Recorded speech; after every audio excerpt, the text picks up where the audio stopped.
Prontinho, pode iniciar. Então, boa noite, né, Lívia? Boa noite, Damiane. Vamos começar, começar não, né, continuar daquele dia, né, a gente teve um pequeno atraso aquele dia, mas eu acredito que hoje vai dar certo, se Deus quiser. Então, vamos lá. Como é uma continuação, né, qualquer dúvida vocês podem perguntar, eu gosto que pergunta, que participa, né, se vocês quiserem pode perguntar. Então, como é continuação, a gente parou nas tarjas dos medicamentos, certo? Vão ter medicamentos aí com essa tarja amarela, que é os medicamentos genéricos, né? O medicamento genérico vai vir somente o princípio ativo, não vamos ter aí o nome comercial do medicamento, né? Vamos ter aí no medicamento tarja preta, são os psicotrópicos, né? Os leigos costumam dizer, né, que são os medicamentos mais fortes, e são mesmo, são os mais perigosos, né, então tem que ficar atento. E a gente tem os da tarja vermelha, que seria ali alguns ansiolíticos, né, como sertralina, escitalopram, citalopram, que são de tarja vermelha. Esses de tarja preta e tarja vermelha, eles vão precisar de receita, tá? Os de tarja preta vão precisar de receita azul, e os de tarja vermelha é aquela em duas vias, fica uma com você, geralmente é branca e amarelinha, a outra com o paciente.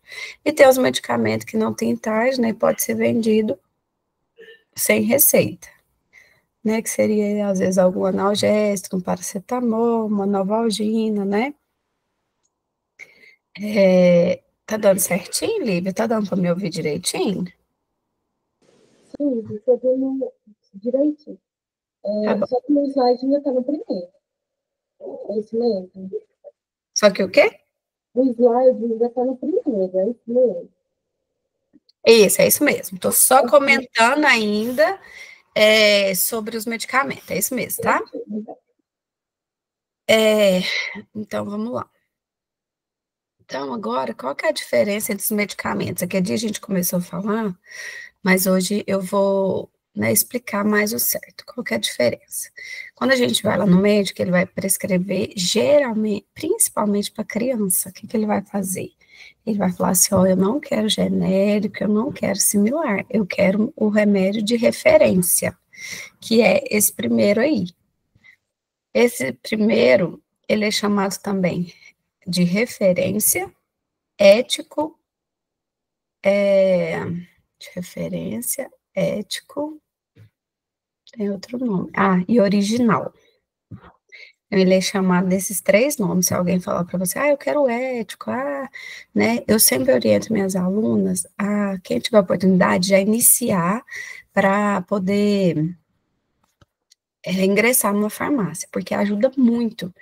Porque farmácia, medicamento e enfermagem andam junto o tempo inteiro. Então, assim, quem puder, eu trabalhei, e quem puder já ir, nem que você ganhe um pouco menos que às vezes você ganha no trabalho que você está hoje, mas compensa demais, tá? Então, esse medicamento de referência aí, vamos dar exemplo, a Novalgina. Quando a gente fala, né, voltando um pouquinho na última aula, só para vocês firmar, quando a gente fala Novalgina, todo mundo conhece, porque ele é um remédio famoso, ele foi o primeiro, né? O laboratório patenteou ele é mais caro. Quando eu quero a Novalgina, ela é mais cara, certo? E então, esse é o medicamento de referência, principalmente pediátrico, os pediatras pedem para dar esse verdadeiro, né? Esse original, que é a Novalgina. O segundo é o medicamento genérico. E qual que é o princípio ativo da Novalgina? É a dipirona, né? Então, por isso que eu falei que vocês têm que estudar os princípios ativos dos medicamentos, porque aí, se algum médico vier com um nome super diferente, quando vocês bater lá no princípio ativo, vocês vão falar, não, mas o princípio ativo é dipirona sódica, eu já conheço, aí vocês ficam tranquilos, então, tá? E aí vai vir só o princípio ativo escrito aí, no genérico.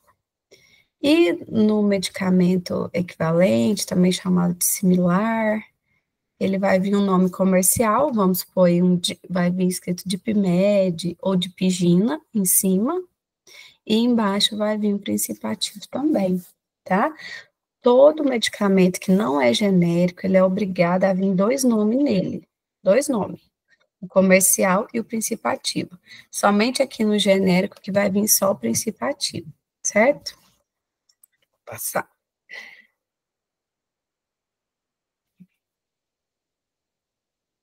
Então, essas tarjas dos medicamentos, né, é um símbolo que vai estar presente nas embalagens, né? Esses de tarja amarela, ele como eu já comentei, né?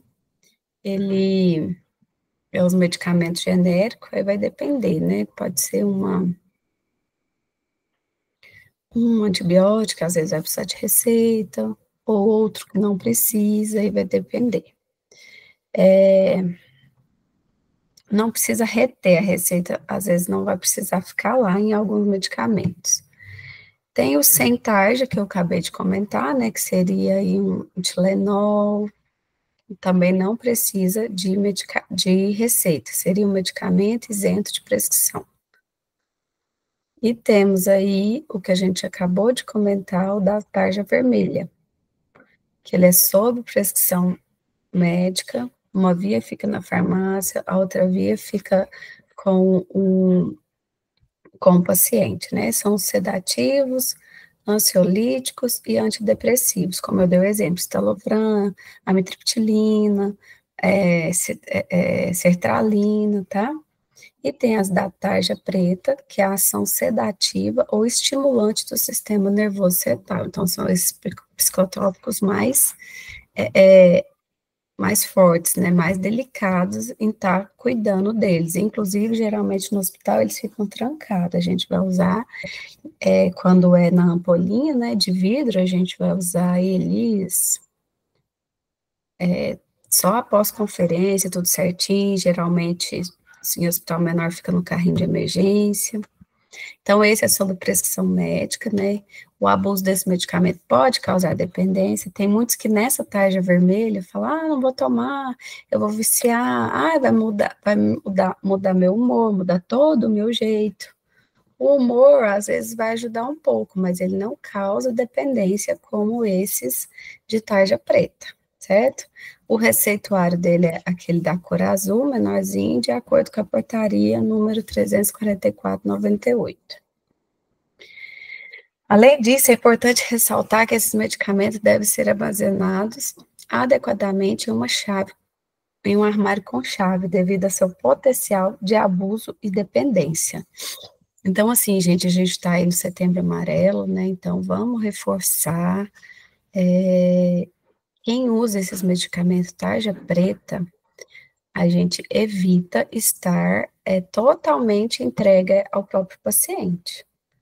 Então, assim, geralmente, se possível, né, em lugar fechado, porque é perigoso, criança às vezes mexe, é curiosa, um abuso desse medicamento também pode ser perigoso, né, infelizmente, as tentativas de suicídio são que tomaram tarja preta, né?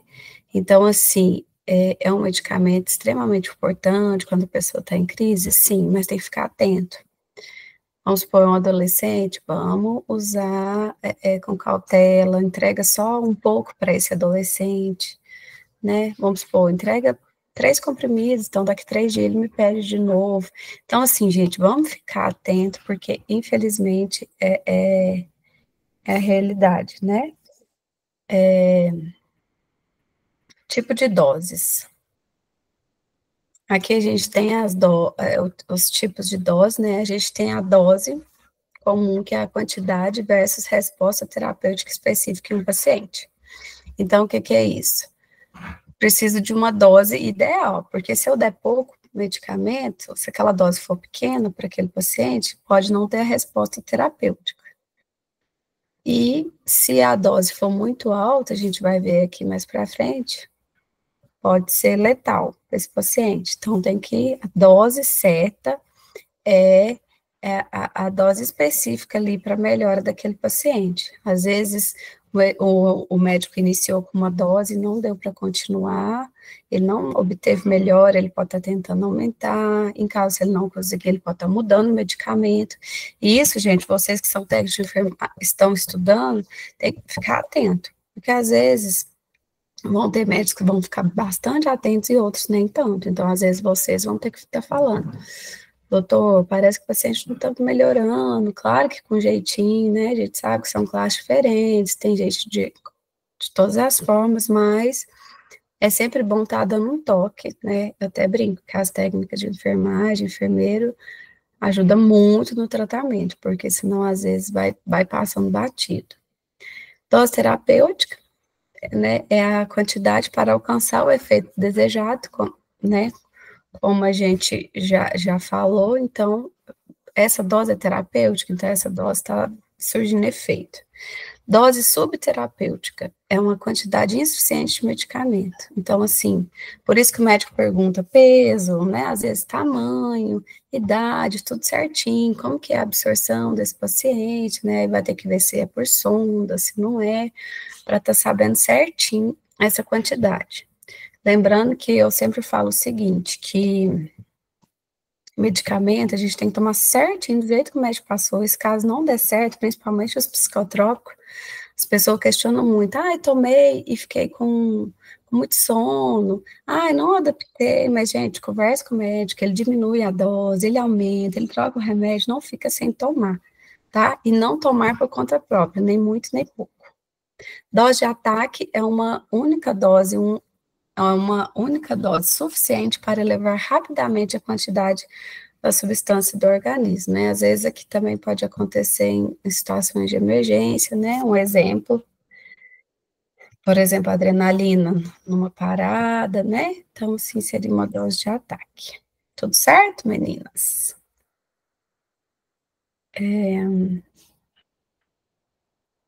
Aqui a gente tem a dose letal, né, que é, como eu falei, é uma quantidade exagerada que pode levar o organismo à falência generalizada e causar a morte.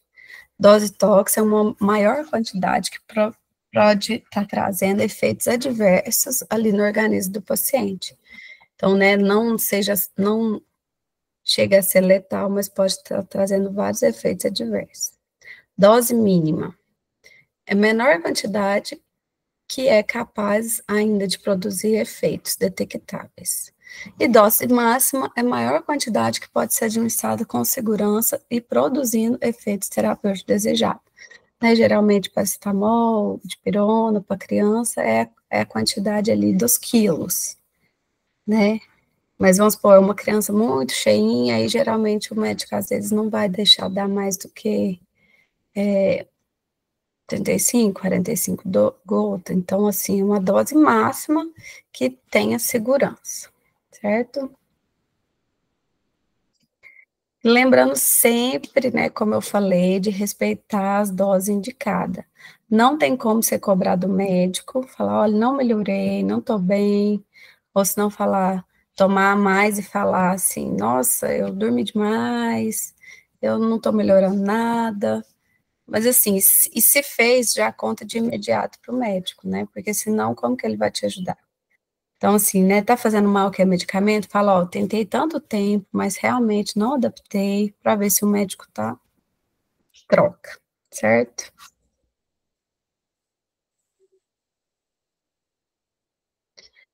Fatores que podem influenciar, então, na dose prescrita de um medicamento. A idade, né? Crianças e idosos podem ser ajustados devido à diferença do metabolismo e na capacidade de eliminação do medicamento, por exemplo, né? O idoso, às vezes, tem algum problema renal, então, assim, o médico tem que estar avaliando certinho, né, a quantidade que esse idoso vai estar tomando por dia, porque, às vezes, a eliminação renal dele não é boa, então, às vezes, pode ser prejudicial, então, tem que estar bem criterioso nessa questão.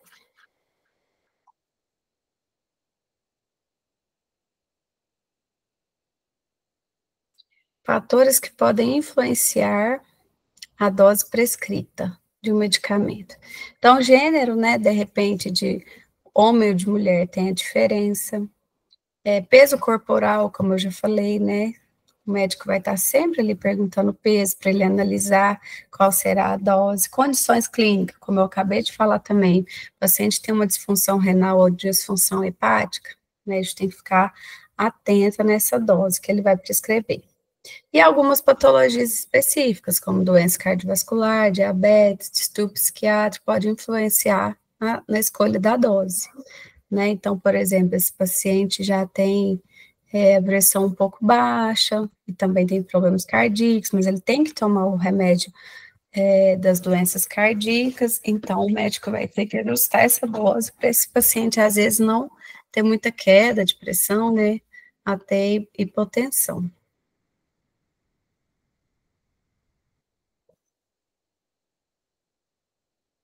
Vamos para a próxima. Tudo certinho aí, meninas? Fatores que podem influenciar a dose prescrita de um medicamento. Via de administração. Então, as vias de administração de medicamentos, a gente vai ter a interal, que é oral, sublingual e retal. As parenterais, lembrando que parenterais a gente vai sempre lembrar de intradérmica, subcutânea, intramuscular, intravenosa ou endovenosa. Parenteral, eu sempre vou lembrar que eu preciso de agulha para estar administrando medicamento por essa via de administração, certo? E aí a gente tem as outras vias, que são as especiais, nasal, ocular, auricular, né, que é pelo ouvido, tópica, vaginal e inalatória.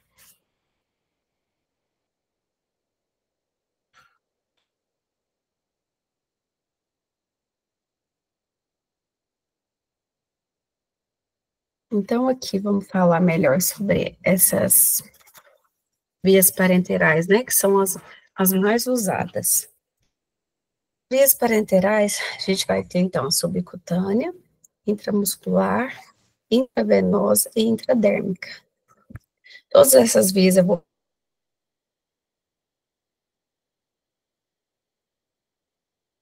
Quando é intramuscular, o ângulo é de 90 graus, certo? A gente vai entrar com o bisel, né, que é aquela pontinha da agulha lateralizada, né, de acordo com as fibras musculares do paciente, então, para doer menos.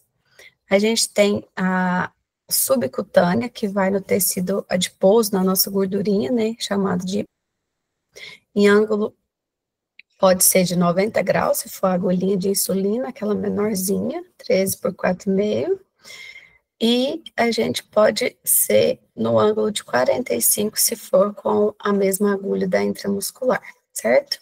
Temos aí a endovenosa, que é em média aí de 25 graus, né? Eu introduzo, né, perfurando a pele, introduzindo na veia, quando retorna sangue, eu vou com esse bisel da agulha ou do gel mais retinho, certo? E nós temos a intradérmica de 10 a 15, né? A intradérmica, ela é usada mais para testes alérgicos e a BCG, certo? A intradérmica, ela é pouco usada, praticamente nada em hospitais, ela é usada mais na UBS para vacinação da BCG, a única também feita intradérmica, e para testes alérgicos, tá? Então, essa intradérmica, ela precisa, assim, de um curso mais específico, um treinamento para estar fazendo, certo?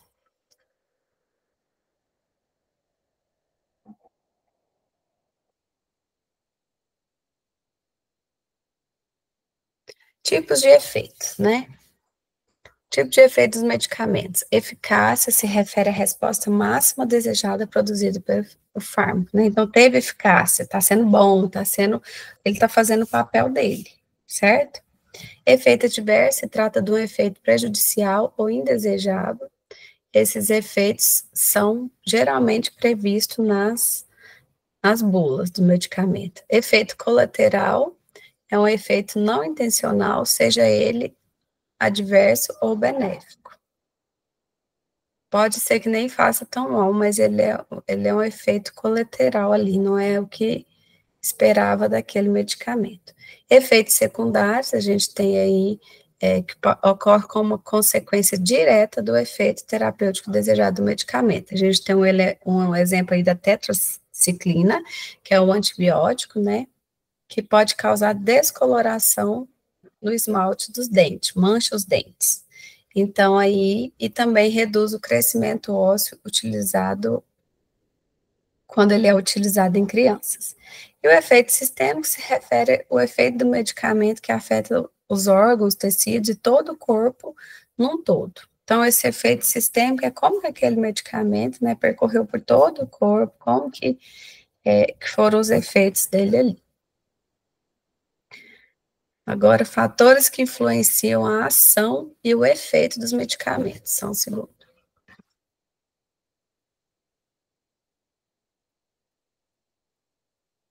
Então, a forma de guardar esse medicamento, né? A luminosidade, né? A gente vê que tem os medicamentos que vêm até nesses blister que chama, né? Onde vem o medicamento, que ele é prateado, né? Porque não pode receber luminosidade, temperatura, né? Tem alguns que a gente abre, por exemplo, às vezes tem que deixar na geladeira, outros tem que deixar só na temperatura ambiente mesmo. Ruídos pode estar interferindo quando você está ali preparando o medicamento, está tendo muito barulho, né? Isso tudo pode estar atrapalhando ali aquela preparação do medicamento no sentido aqui de falta de atenção mesmo. Propriedades físico-químicas, né? Então, assim, depende de como que esse medicamento é preparado, tudo vai surgir efeito. Por exemplo, vai diretamente na veia, sempre falo, bem lentinho, bem devagarzinho, porque no mesmo segundo já vai estar na corrente sanguínea. Já o medicamento que vai tomar via oral, né, vai ser absorvido, tem aí a questão do suco gástrico, então, assim, é um pouco diferente. Questão da dose vai influenciar, forma farmacêutica, sinergismo e antagonismo. Sinergismo e antagonismo a gente vai ver daqui a pouco mais para frente, que significa o seguinte: sinergismo tem medicamento, vamos supor, um idoso que toma muito medicamento, tem medicamento que ele pode aumentar o efeito do outro medicamento. Então, assim, ele faz um sinergismo, ele aumenta o efeito, ele potencializa o efeito do outro medicamento, então tem que ficar atento. Já no antagonismo, ele vai diminuir a potência, né, os efeitos do outro medicamento, então às vezes também não é legal, você está tomando 2 medicamentos, mas que um está tirando o efeito do outro, certo? A idade do paciente, né, peso corporal, como a gente já falou também, e a via de administração, como eu acabei de falar também, né? O paciente vai tomar ali via oral, é um efeito, vai direto na veinha do paciente, vai ser IV, é outro efeito, certo?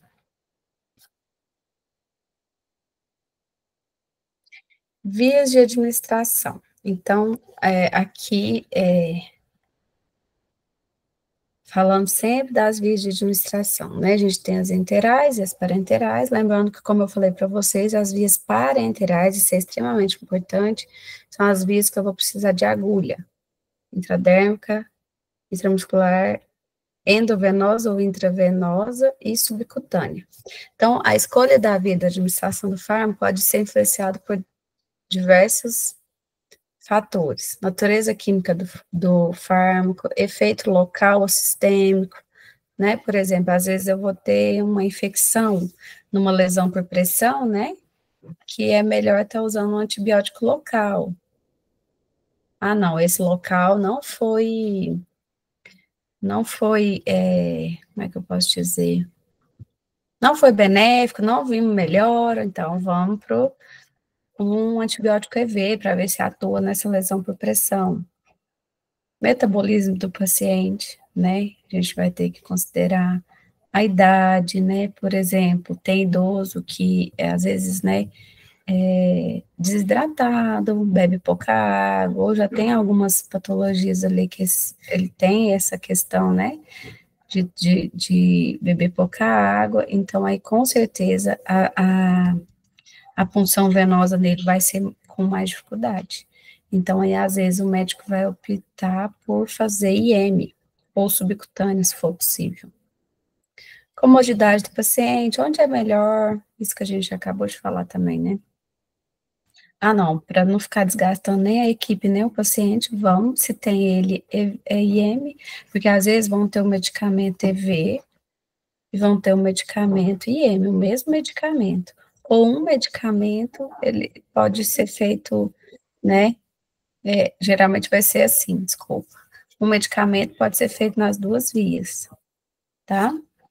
Tempo de ação, duração do tratamento, vai ser só 2 Noripurum, de 15 em 15 dias? Então tá, já vamos. E o meu estômago é muito fraco, eu não consigo tomar via oral, o sulfato ferroso, né? Então, aí o médico pede EV, então vai depender disso também, da duração. E o comprometimento do paciente, né? Às vezes o paciente não vai tomar antibiótico, é um idoso resistente. Eu falo sempre idoso e criança, gente, porque acaba que né, criança, assim, é mais difícil de entender, né, que vai estar levando uma agulhadinha, e o idoso às vezes já pode estar mais, ter alguma patologia como Alzheimer, pode estar mais confuso e ficar mais complicado, certo? Tudo certo, Lívia? Ou algum dos alunos aí me responde, tá dando para entender? Tá tudo certinho? Tá dando para me ouvir? Sim.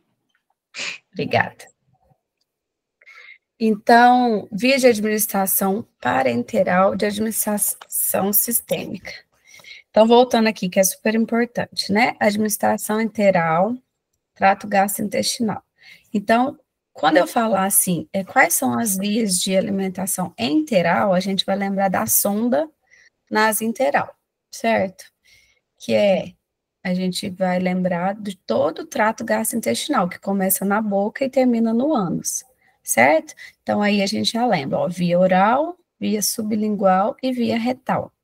Quando o médico escrever lá via oral, ele vai escrever VO, tá? Eu vou até depois mudar aqui também, novamente, o PDF, ela envia um novo para vocês, só anotar aqui.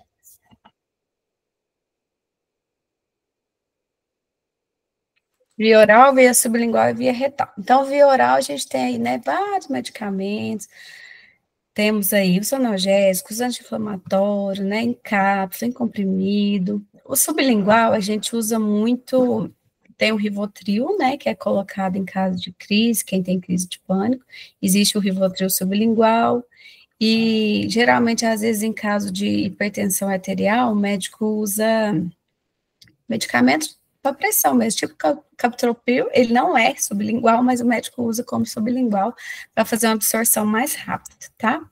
Uso retal é muito pouco usado hoje em dia, tá, gente? Uso retal aqui, a gente praticamente não acha para vender em farmácias.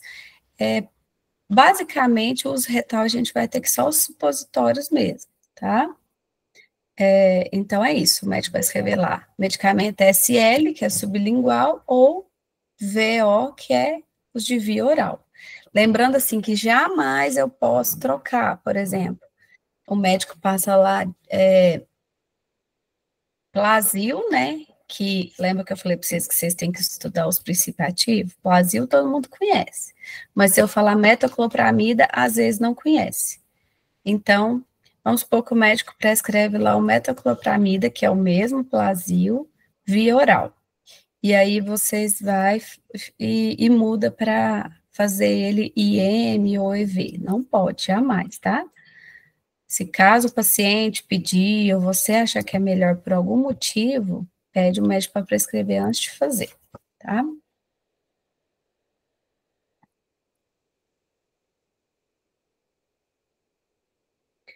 E a administração parenteral, como eu já falei, a gente vai sempre lembrar de agulha. Parenteral, eu tenho agulha, certo? Vias subcutâneas. Então, onde que a gente vai administrar essa medicamento subcutâneo? Aqui o médico vai prescrever lá, por exemplo, heparina SC, Então, a heparina é um anticoagulante e ele vai só escrever isso aqui, o médico, SC, que vai ser via subcutânea. Que onde que é? É no nosso hipoderme, é nas nossas gordurinhas. Aqui na barriga, como está na foto, certo? Próximo aqui ao ombro, né, nessa gordurinha aqui mais interna, em alguns locais na coxa. Então, isso tudo é tecido subcutâneo, tá? A gente faz com a agulhinha menor, a absorção é mais lenta, e aqui a gente vai usar vacinas antirrábica, vacina triviral, né? Sarampo, cachumba e rubéola, então no postinho vai fazer bastante essa subcutânea também. As insulinas, né, como todo mundo, né, conhece, que o próprio paciente se aplica ali, seja com agulha ou com aquela canetinha. Muito anticoagulante, muita gestante que toma anticoagulante durante toda a gravidez, também tudo é nessa subcutânea, certo? Temos aí, né, as heparinas e o famoso Clexane, que são tudo anticoagulantes. Geralmente, gente, quando o paciente interna no hospital, principalmente idoso, que tem mais risco de trombose, vai ficar lá por um longo período, o médico já pede de rotina, né, mas sempre fazer só se o médico prescrever esse anticoagulante para não ter risco, porque o idoso está parando, está ficando quieto, né, não está se movimentando, não está fazendo exercício, então o risco é grande de estar tendo trombose. Às vezes, esse idoso até já está internado por algumas questões que envolvem trombose, certo?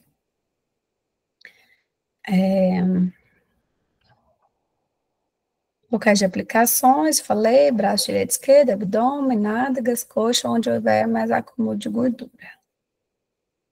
Administração parenteral, ainda, via intramuscular, o médico vai escrever lá IM, então eu quero agora uma dipirona IM. A dipirona, né, ela pode ser feita IM e EV.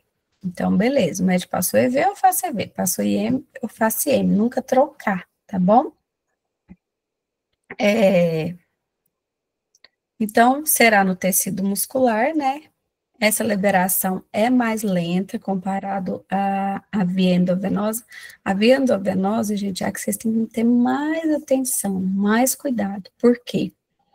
Porque diretamente ela já vai, né, através dos vasos sanguíneos para o cérebro, para o coração. Então, assim, qualquer reação do paciente já para de imediato. E fazer sempre muito lentinha, muito lenta, tá? Essa intramuscular, então, ela também é bem mais lenta do que a endovenosa, né? Ela não é direta. Pode ser realizado utilizando veículos aquosos ou oleosos. Locais, né, são esses, vasto lateral da coxa, no deltoide, que é aqui no braço, né, dorsoglútea e no glúteo, tá? Então, são os locais, agora tá, né, estão falando até na via de administração ventroglútea, mas ainda não está muito, assim, na prática ainda não. Ventroglútea fica próxima aqui, como se fosse um Vzinho aqui, ó, na lateral da coxa, certo?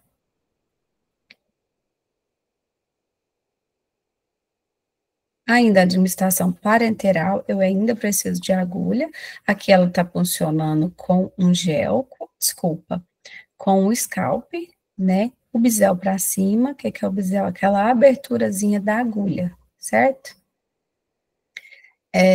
Então, é um medicamento que vai diretamente na veia, ele é muito usado em casos de emergência, né? Porque o efeito tem que ser rápido. É a via parenteral mais usada, né? Para qualquer tipo de atendimento, pronto-socorro, SAMU, vai ser a mais usada. Absorve rápido, como eu falei. Lembrando que subcutânea é uma quantidade menor de medicamento, IM, né, tem alguns locais que é 2 ml, outros 4 ml, no máximo que suporta o músculo. Já a via EV, ela não tem, né, como que eu posso dizer, um limite. Ela tem que estar correndo lentinho, né, mas pode ser contínuo, não tem paciente que fica aí, às vezes, até 4 meses, né, infelizmente, aí na UTI, então, às vezes, ele está ali com sorinho quase contínuo e medicamento contínuo. Então, não tem um valor, tipo, 20 ml na veia, não existe isso. A questão é estar sempre muito lentinho. Existe o risco, como eu falei, anafilático, né, que seria alguma alergia, algum efeito ali desse paciente, e que tem que ser de imediatamente interrompido, porque a veia é uma veia bem delicada. E lembrando que, assim, gente, só voltando aqui também, por exemplo, Plasil. Plasil causa muito sonolência, pode causar tonteira, né? Tem estudos falando que às vezes pode causar até uma confusãozinha mental ali no momento.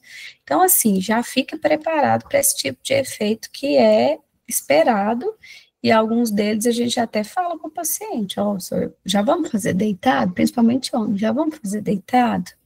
Né? Porque às vezes é perigoso desmaiar e dar um mal-estar ali. Então a gente não fica dando bobeira de fazer com, principalmente homem, sentado, para depois encaminhar ele para o quarto, não, tá? Outras formas, então, a gente tem aqui a via ocular, a gente tem a via tópica, né, que é de creme, é muito usado em tratamento para menopausa, né, aqueles cremes com hormônios, tem a via inalatória, é muito usado para paciente com bronquite e asma, né, as bombinhas. Uretral, às vezes pode ter algum medicamento, às vezes o paciente está com uma infecção grave ali na bexiga, né, então aí passa sondinha, pode até algum medicamento estar indo diretamente lá. E bioadesivos, né, tem alguns adesivos também hormonais, um exemplo.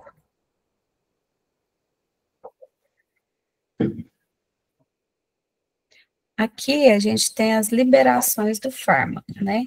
A gente vai ter o fármaco que é liberado imediatamente, assim que você consome ele, ele já é rapidamente alcançado ali seu efeito. Temos aí a outra liberação, que elas são modificadas, tem a retardada, né? Que o fármaco, após um determinado período de tempo, que ele vai ocorrendo ali a sua liberação, e tem a liberação prolongada, é como se ele fosse ao longo do dia ali se liberando aos poucos. Isso se dá, né, através de revestimentos, né, que o laboratório do medicamento vai estar arrumando ali no medicamento. Por exemplo, a gente tem alguns, né, que é para não estar lesionando, vamos supor, a mucosa do estômago. Então, assim, ele vai sendo liberado mais devagarzinho, né? Alguns vão ser mais no estômago, outros mais demorado mais para liberar no intestino também. Então, tem essas questões. Tipos de infusões, então. Isso aqui é bastante importante. Acho que eu vou tentar arrumar uma. Não, vou deixar aqui mesmo. Isso aqui, gente, é bastante importante porque vai definir a forma como vocês vão administrar os medicamentos. Então, quando fala em bolos, infusão em bolos, é um tipo de infusão, né, diretamente ali na veia, que a gente vai fazer o medicamento do paciente. A gente vai preparar, pôr na seringa e vai fazer. Lembrando que bem lentinho, né? Geralmente em menos de 1 minuto, como fala aqui, mas mesmo assim, sempre bem lentinho, até porque para não perder o acesso, né? Para não perder a veinha. Infusão rápida, ela pode ser rápida, mas ela vai durar ali de 1 a 30 minutos, então é mais lenta ainda. Temos a infusão lenta, que é de 30 a 60 minutos. Aqui, gente, geralmente aí às vezes é um gotejamentozinho, equipo aqui, né? O sorinho, então a gente vai estar aqui bem lentinho mesmo. E tem a função infusão intermitente, que é um tempo superior a 60 minutos, mas não é contínuo, tá? E a gente pode acontecer, né, a infusão contínua, que é como eu falei para vocês. O paciente está ali internado muito tempo, não está se alimentando, está com sono, então ele está sempre com o sorinho ali, mantendo a veia dele para alguma emergência, né? e pode estar tomando uma glicose também, né? Então, assim, ele vai estar sempre com aquele acesso ali contínuo. Então, a gente tem que ficar atento na forma que o médico pediu. Foi no sorinho, foi bem lentinho, então tem que ficar atento. Lembrando que todos é lento, mas essa embolos aqui vai ser durante um tempo ali que o paciente chegou, você fez o medicamento, mas de qualquer forma eu nunca faço rápido, eu faço ele bem lentinho, até para não perder o acesso. Então, revisando, uma coisa muito importante é isso aqui. Sinergismo ocorre quando dois medicamentos são combinados e interagem de forma a potencializar um do outro. Então, o médico tem que sempre ficar atento, que quando acontece esse sinergismo, um vai fazer o outro ter mais efeito.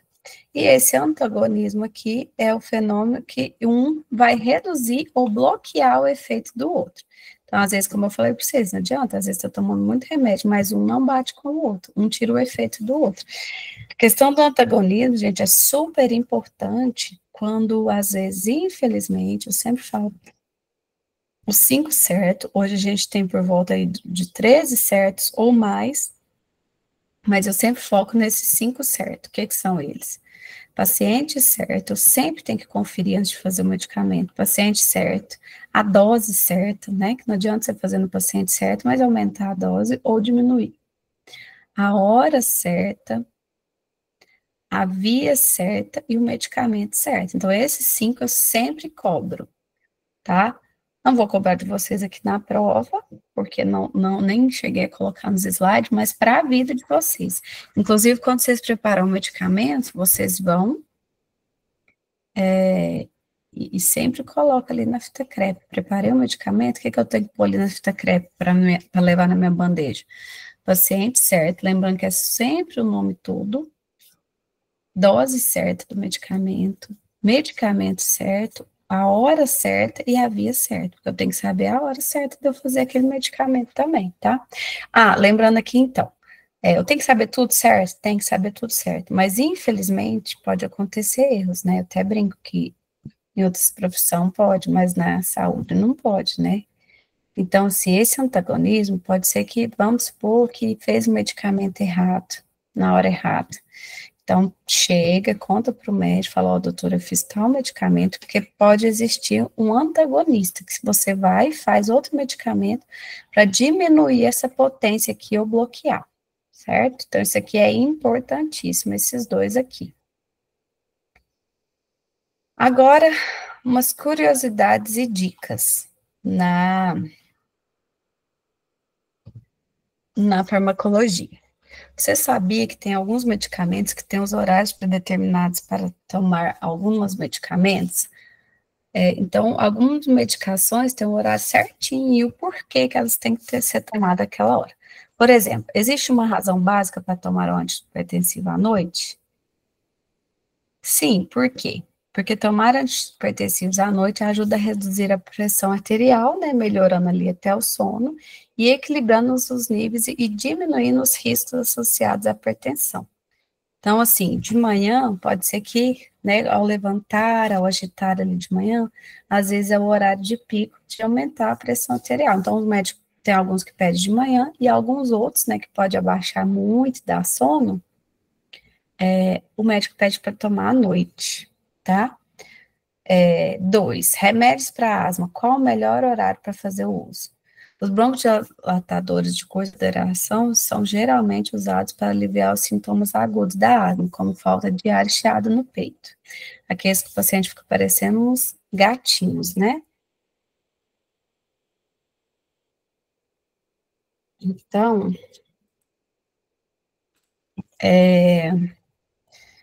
os corticoides inalatórios utilizados para controlar a asma ao longo do prazo podem ter diferentes recomendações de horário. Então, aqui no da asma, ele pode ser os broncodilatadores que vão estar atuando na hora da crise, né, que a pessoa está com falta de ar, e tem esses corticosteroides inalatórios, são anti-inflamatórios, o paciente toma durante meses ali para controlar, para que não tenha crise, para não inflamar esse pulmão, tá? Então aí vai depender do médico, geralmente de manhã e à noite, que toma esses corticoides aqui. No caso, os broncodilatadores são mais usados na emergência, na crise. Por que o prescritor aconselha seu paciente a administrar a simvastatina ao entardecer ou à noite? Porque os níveis de colesterol são reduzidos de forma mais eficiente, uma vez que o medicamento atua inibindo uma enzima envolvida na produção do colesterol do fígado. Então, esse horário é o horário que, após estudos, viu que é o horário que mais vai estar acontecendo de estar reduzindo esse colesterol, é durante a tarde e a noite. Por isso que tem que estar sempre tomando no horário certinho. Por que fazer uso da levotiroxina em jejum? A levotiroxina, né, ela é usada para tireoide, se eu não me engano é isso mesmo, ingerida em jejum, a menos interferência de alimentos, especialmente aqueles riscos em fibra que podem reduzir a absorção do medicamento. Então, ela é sempre ali 1 hora antes do café da manhã, para não ter risco, né, de reduzir sua absorção. Então, esse medicamento, o médico orienta a estar tomando dessa forma. Suco de toranja entre interações medicamentosas. Isso significa que a presença do suco pode levar a uma maior absorção e permanência dos medicamentos no organismo, potencialmente aumentando seus efeitos. Então, né, os médicos até pedem para estar evitando, pode estar aumentando os efeitos colaterais, né, os efeitos indesejados ali desse medicamento. Quinolonas e corticoides. Esse uso desses dois medicamentos juntos pode levar a um enfraquecimento dos tecidos conjuntivos, incluindo tendões, e aumentando o risco de rupturas. Em mulheres grávidas ou em desenvolvimento fetal, a combinação desse medicamento pode ter um potencial para interferir até na formação adequada da cartilagem. Então, é super perigoso tomar esses dois medicamentos juntos, né? Principalmente para as grávidas, pode interferir até na má formação ali da cartilagem. Então, a gente vai estar evitando. E lembrando mais uma vez, sempre ficar atento. Não tomar medicamentos sem prescrição. É muito perigoso. Agora vamos falar um pouquinho sobre os AINES e os glicocorticoides. Os AINES, eu não sei se vocês já ouviram falar, são os anti-inflamatórios. A gente tem duas classes de anti-inflamatório. Tem os AINES, né, que significa anti-inflamatórios não esteroidais, e a gente tem os glicocorticoides, que a gente usa a expressão só corticoides, né, que eles são mais invasivos ainda, pode estar trazendo mais efeito adverso aí. Ele atua inibindo a produção de substância chamada prostaglandina, que desempenha um papel fundamental na resposta inflamatória. Além de reduzir, no caso aqui a gente está falando dos anti-inflamatórios não esteroidais, nos AINES.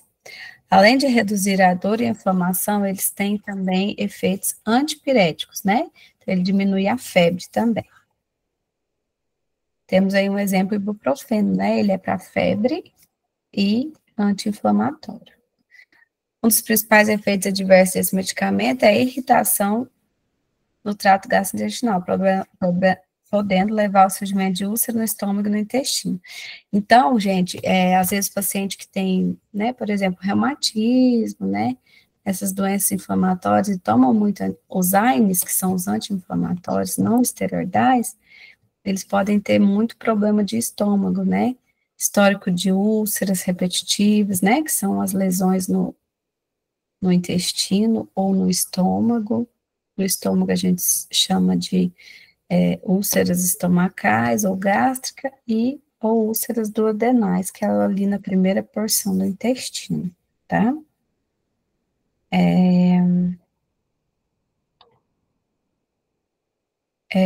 Já os glicocorticoides, ele também pode causar efeitos colaterais muito significativos quando utilizados de forma prolongada. Por exemplo, já viu que às vezes quando a criança está doente, o médico fala, ó, toma prednisona, mas somente 12 em 12 horas durante 5 dias, depois tem que parar. Por quê? Porque ele pode, né, dar uma supressão do eixo adrenal, ele aumenta o risco de infecções, ele pode ter osteoporose, alterações no metabolismo, ganho de peso, né? Então, ele pode mexer muito ali com a imunidade desse paciente, certo? Então, aqui, só para a gente lembrar, posso tentar compartilhar essa tela aqui lá? Deixa eu ver.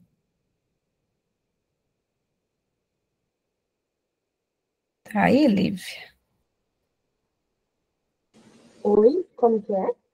Eu queria pôr essa tela lá no... Como que faz Lá mesmo? onde? Porque quando eu mexo aqui, ó, para ver quem está online, essa tela que estava ali não aparece. Qual Aqui, tá tela que vendo? você precisa? Essa aqui, ó, dos anti-inflamatórios. Certo, pra mim tá aparecendo ela aqui. Você quer colocar ela onde? Para eu poder ver quem está online aqui, eu queria que ela tivesse aqui, entendeu? Não, Tem não como? entendi. Ah, então deixa, da próxima vez a gente tenta. Então, vamos lá, gente. Então, são utilizados para reduzir inflamações e aliviar dores, né? Então, a gente vai ter os anti-inflamatórios, os AINES, famosos AINES, e os corticoides, também conhecido como glicocorticoides. Então, esses AINES não esteroidais aqui, a gente tem um exemplo: ibuprofeno, ácido acetilsalicílico, diclofenaco, naproxeno, nimesulida, cetoprofeno, indomidacida, tenoxicam e meloxicam. Então, esses aqui, eles podem estar prejudicando muito, né? E tá levando uma dor gástrica, né? Uma úlcera gástrica, então tem que ficar atento. Por isso que a gente pede para tomar com o estômago cheio, os médicos pedem para tomar com o estômago cheio. Já os corticoides, né, são anti-inflamatórios esteroidais. A gente tem a hidrocortisona, dexametasona, prednisona, metilprednisolona, triancinolona, betametasona, mecometasona, flunisolida e fluticasona. Então, são duas classes de anti-inflamatório, tá? Aqui agora vamos falar, a gente falou sobre os anti-inflamatórios, então vamos falar um pouquinho sobre as inflamações. A inflamação, quando que eu vou observar que tem algo inflamado, né? De imediato, talvez pode estar até infeccionado, pode estar com bactéria também. A gente vai perceber calor, né? Vai estar quente, vai perceber rubor, vai estar bem avermelhado, edema, vai estar inchado esse dedo, dor, o paciente vai estar dor e podendo levar até a perda de função, né? Necrosando mesmo ali, bem grave esse dedo. Então, esses são os sinais de inflamação. A gente também chama como sinais flogísticos, né? Então, a gente vai ficar de olho nesses 5 sinais, desculpa. Então, os medidores inflamatórios, além das prostaglandinas, que a gente viu anteriormente, que é um medidor, né, de inflamação, existem vários outros que desempenham um papel crucial na resposta inflamatória. Essas substâncias endógenas são liberadas e ativadas durante o processo inflamatório, desencadeando, mantendo e ampliando os eventos. Então, tem uma série de anti-inflamatórios. Né? Eu não vou entrar em detalhes aqui, que é bem complexo, mas só lembrando assim, que a enfermagem tem que ficar sempre de olho, ativa, né, para ver se um exemplo, um pé, né, um pé diabético, uma ferida diabética, se está tendo melhora ou se está tendo todos ali aqueles sinais que a gente falou de inflamação, tá? Existe também a cascata da inflamação. Cascata da inflamação se refere ao conjunto de eventos sequenciais que ocorrem durante a resposta inflamatória. Essa cascata é ativada quando o organismo detecta a presença de um estímulo inflamatório, como infecção ou lesão tecidual. Então, por exemplo, um espinho de macaúba entrou no meu dedo. Então, assim, automaticamente já vai vir esses mediadores inflamatórios e acontecer esse cascata de inflamação. Meu dedo já vai começar a doer, já vai ficar quente, já vai inflamar, certo? É um processo bem complexo, e altamente regulada. Aqui a gente tem uma foto, né, só para estar ilustrando aqui. Então, teve o estímulo ali lesivo, o meu espinho de macaúba, então aí as membranas vão entrar em ação, a fosfolipase, né, depois a ciclogenase, tá?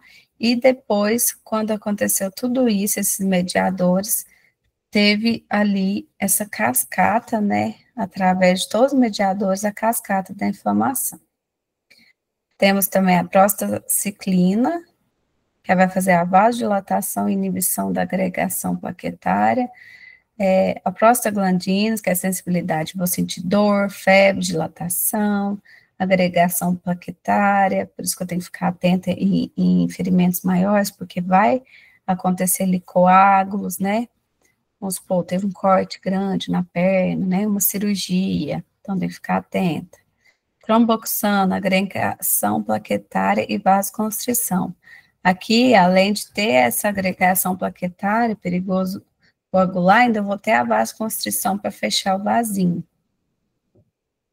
Então é isso, só para vocês terem conhecimento, né, dessa, quanto é complexo essa cascata de inflamação. Agora a gente vai ver um pouquinho a diferença entre anti-inflamatórios, antibióticos e analgésicos. O anti-inflamatórios, como a gente já falou, tem duas classes, certo? Tem os que vão, às vezes, prejudicar o estômago, que são os AINES, e os corticoides, que não, às vezes não vão prejudicar tanto o estômago, mas aí eles podem abaixar ainda mais a imunidade. Então, a gente não pode tomar muito tempo, tem que ficar atento. Os antibióticos, né? O nome já fala. Antibióticos. Bióticos, a gente vai lembrar de bactérias. Então, eles vão vir para matar as bactérias ou diminuir o seu crescimento, tá? Inibir o seu crescimento. E os analgésicos, a gente vai lembrar que são os remédios para dor, né? Para diminuir as dores. Aqui a gente tem exemplos de analgésico. A gente tem o paracetamol, ibuprofeno. Lembra que eu falei para vocês que o ibuprofeno ele é tanto um anti-inflamatório como um analgésico também. E aí a gente tem os opioides também, que são medicamentos mais fortes, considerados mais fortes, mais delicados, que temos aí a codeína, a morfina, né? A morfina usado em casos paliativos, por exemplo, do câncer. Então, nós temos todas essas classes de medicamentos. Já falei. Aqui a gente já falou também, os anti-inflamatórios são duas, né? Os não esteroidais, que é os AINES, e os esteroidais, como a prednisona e a dexametasona.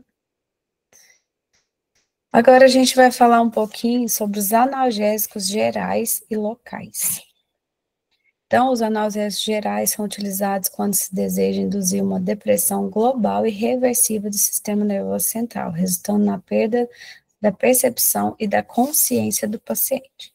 Então, esses anestésicos gerais né, conhecido como anestesia geral, para fazer uma depressão mesmo no cérebro do paciente, no sistema nervoso, e ele não vai ter percepção de nada, nem consciente. Se conversar com ele, às vezes ele não vai responder ou vai estar muito confuso, né?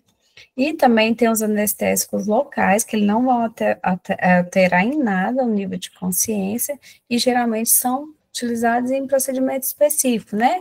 Retirar algum nódulo, dar alguma sutura, fazer alguma sutura, que é os pontinhos, né? Então, assim, é basicamente isso. A anestesia geral, ela é usada geralmente para cirurgias de abdominoplastia, cirurgias mais extensas, né? Às vezes, algum caso, cirurgia de mama, cirurgias, né, estéticas, cirurgias cardíacas, né? Então, são casos específicos para essa anestesia geral. Então, preparo pré-anestésico. O que o médico, primeira coisa, antes, marcou a cirurgia, esse paciente já tem que fazer, né? A gente fala o risco cirúrgico, ou preparo pré-anestésico. Então, o que é que o médico precisa estar avaliando ali? Revisão do histórico médico, os exames laboratoriais, avaliação do estado físico e solicitação de exames complementares, vai depender de cada paciente. Então, ele vai fazer toda uma historinha desse paciente, para ver se realmente ele pode fazer a cirurgia em tal dia, em tal horário, ver como que está todo o histórico desse paciente. Fornecer informações aos pacientes sobre os riscos e benefícios da anestesia, além de instrução pré-operatória. Então, assim, todo mundo sabe que toda cirurgia tem riscos, né? Pode ser a menor, pode ser a maior. Então, geralmente, eles mandam até a gente assinar, né, falando que a gente está ciente dos riscos, né? Então, a gente pode estar falando um pouquinho ali dos riscos da anestesia geral. Hoje, com toda a tecnologia, né, os riscos são menores, mas tem o risco, né? Eu costumo falar que qualquer medicamento pode dar alergia, pode ter risco, dar um choque anafilático, que é um choque alérgico, seja um medicamento, às vezes, que é tranquilo para mim, para o outro paciente não é. Às vezes, uma anestesia que para mim, ele teria o médico usar até uma dose maior, para o outro paciente, ele tem que tomar muito cuidado, com pouca dose aquele paciente já vai reagir, então tem que avisar tudo isso para o paciente, certo? Passos para anestesia geral, então, né? O médico vai estar monitorando o tempo todo esse paciente, certo? Todos os sinais vitais, pressão arterial, temperatura, pulso, frequência cardíaca, saturação de oxigênio, capnografia, que é saturação de CO2. Então, o médico vai estar sempre, o anestesista vai estar sempre aqui visualizando o monitor. Acesso venoso, a gente tem que sempre colocar um acesso venoso bem calibroso, porque, né, posso estar correndo vários medicamentos, vários fluidos ali intravenosos e, se necessário, podendo até correr uma hemotransfusão, né, que é a transfusão de sangue.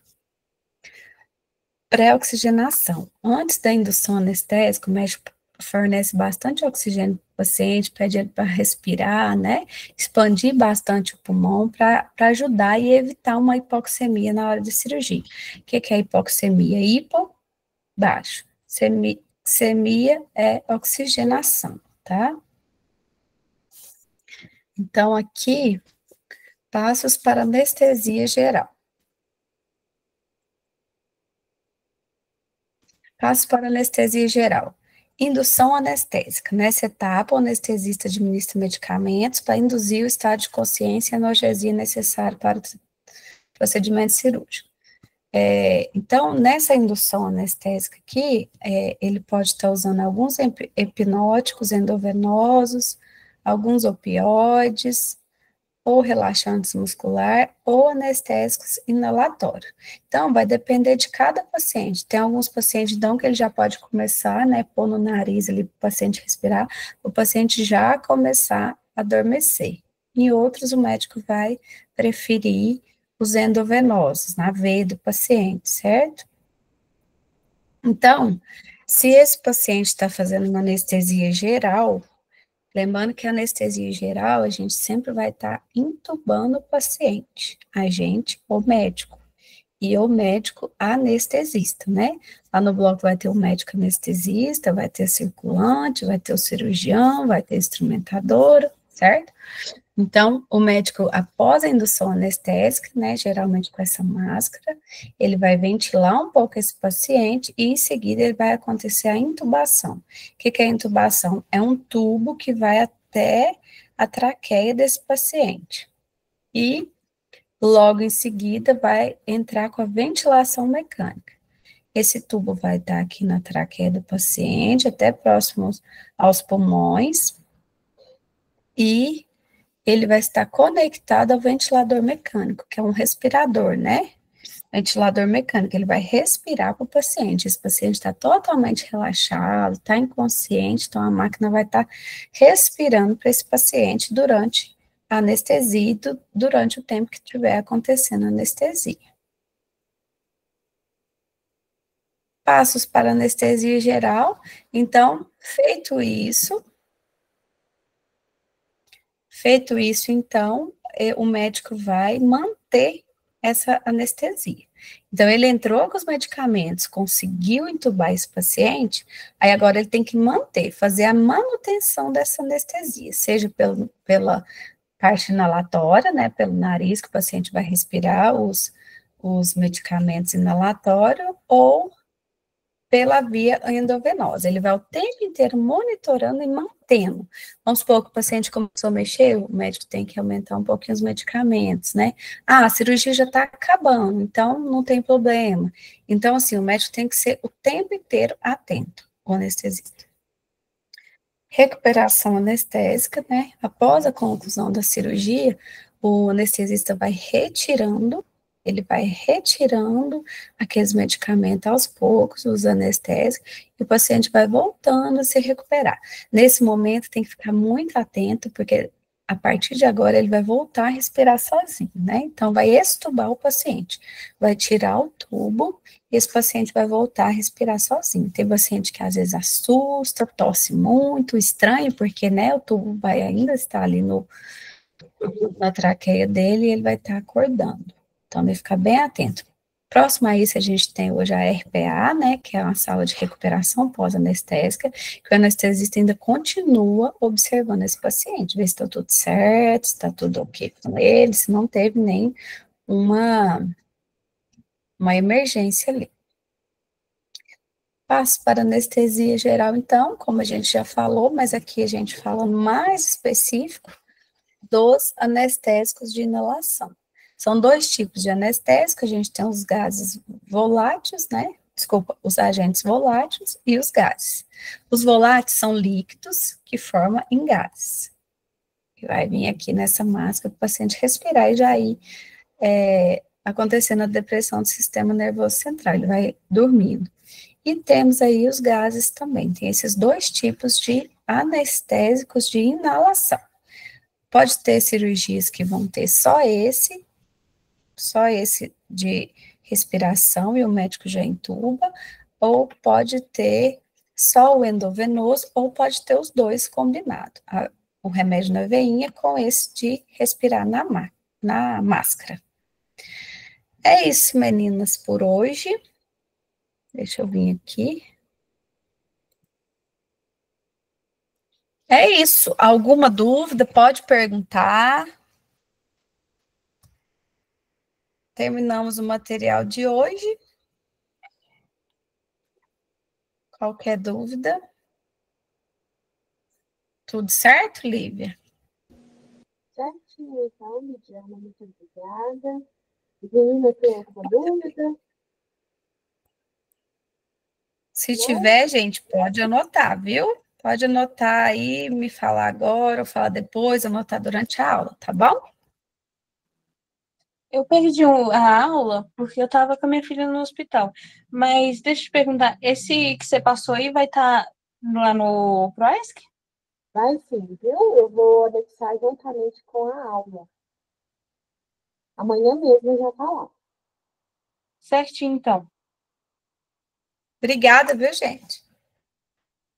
Então, acho que a gente pode finalizar, né? É isso.